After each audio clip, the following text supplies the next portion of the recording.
Para naman sa couples looking for a date idea this Valentine's, isang buong love story ang theme ng special menu ng isang restaurant sa Pasay City. It promises to fill not just your stomachs, but your hearts as well. Ang detalye sa agenda report ni Pierre Pastor.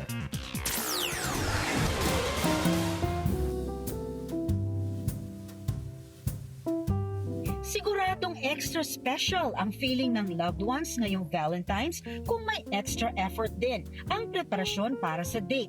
Gaya rito sa Casa Buenas, isang Filipino signature restaurant infused with Spanish influences sa Newport Resorts World sa Pasay City.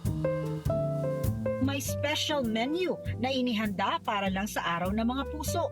Tinawag nila itong La Serenata, isang 5-course symphony of Filipino flavors. Carefully planned ang plating ng bawat entry na meron pang pakahulugan. Una na rito ang appetizer na tinawag nilang unang pagkikita. Chilled oyster o talaba ito na may sabaw ng sinigang. Ang kombinasyon ng brine at acidity katulad daw ng excitement sa mga unang pagkikita.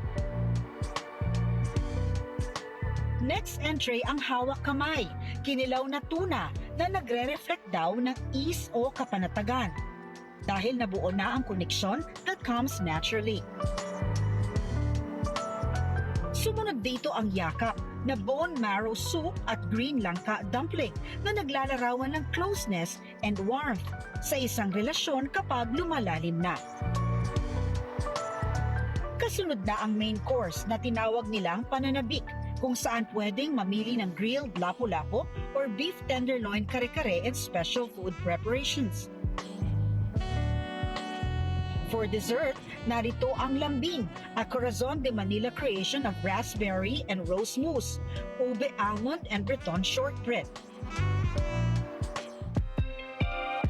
Para sa drinks, maaari ring mamili ang guest sa wine collection ng restaurant.